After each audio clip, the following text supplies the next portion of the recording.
Bonjour, je voulais vous partager une leçon précieuse que les gens ont tendance à oublier, c'est le respect de soi et le respect de ses propres valeurs.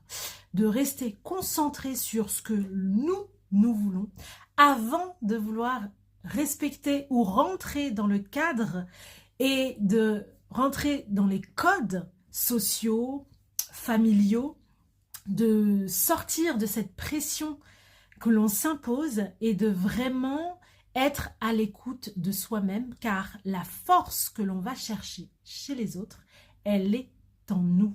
Et à partir du moment où on est ancré en harmonie avec soi-même, on arrive à gérer ses émotions et les situations inconfortables d'une meilleure façon parce que on est stable, on est ancré, on est aligné avec nous-mêmes, on sait comment réagir parce qu'on sait écouter.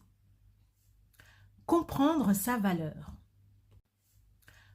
L'étape pour s'épanouir, c'est de comprendre sa valeur.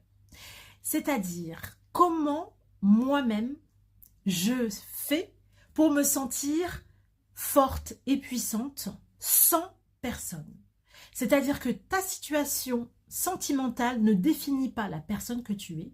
Tu n'as besoin de personne pour être une femme forte et indépendante. Il te suffit juste d'être à l'écoute de toi-même.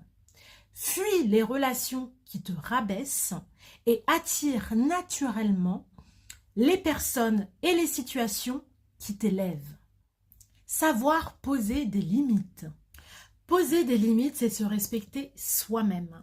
C'est être en capacité de dire non à certaines situations parce qu'elles ne correspondent pas à nos valeurs. Vous n'êtes pas une mauvaise personne parce que vous avez dit non.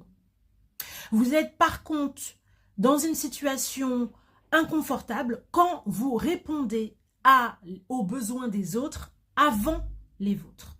Et c'est là où vous vous retrouvez dans des situations inconfortables parce que vous êtes dans une situation que vous n'avez pas choisie, mais que vous souhaitez, dans laquelle vous souhaitez rester parce que vous voulez faire plaisir à quelqu'un.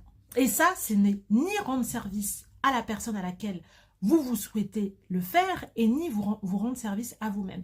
Il est primordial de savoir dire non pour être en harmonie avec soi-même et surtout se respecter et respecter son temps, son énergie et faire en sorte que quand vous donniez votre temps et votre énergie à quelqu'un, c'est parce que cette personne-là respecte aussi votre énergie et qu'elle ne puise pas dans la vôtre inutilement. Vous avez le droit de dire non, vous avez le droit de vous respecter et de respecter vos besoins avant tout.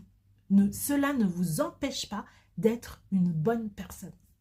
La force de se choisir. Se choisir soi-même, c'est aussi un acte de foi, c'est un acte d'amour pour soi-même. C'est d'être en capacité de se dire que je suis la meilleure personne pour moi-même et que donc je dois me respecter et respecter mes besoins. Vous avez le droit de vous choisir avant les autres. Cela ne veut pas dire que vous êtes égoïste. Au contraire, vous pensez aux autres, mais vous pensez également à vous parce que vous le méritez. Vous méritez d'être dans des situations qui vous rendent confortable, dans lesquelles vous vous sentez assez à l'aise pour pouvoir donner ce que vous avez envie de donner naturellement, sans forcer. Se choisir, c'est le plus grand acte d'amour que vous pouvez vous donner et que vous pouvez donner à quelqu'un parce que ça vous permet de ne pas subir les relations et de choisir les relations avec lesquelles et les gens avec lesquels vous avez envie de côtoyer. Alors aujourd'hui, je vous invite à faire un pacte avec vous-même pour choisir des relations saines et épanouissantes qui vous élèvent et d'arrêter de rentrer dans des situations et des relations qui ne vous épanouissent pas, qui réduisent votre santé mentale et votre énergie et de dire oui à l'amour sain, oui à des relations épanouissantes et non toxiques parce que vous êtes une personne de valeur, vous méritez d'être aimé et d'avoir de l'amour en retour. Merci d'avoir écouté cette leçon de maille. Je vous souhaite tous l'amour possible, aimez-vous avant tout et vous êtes une personne extraordinaire. Ne laissez personne vous dire le contraire. À très vite pour une nouvelle leçon.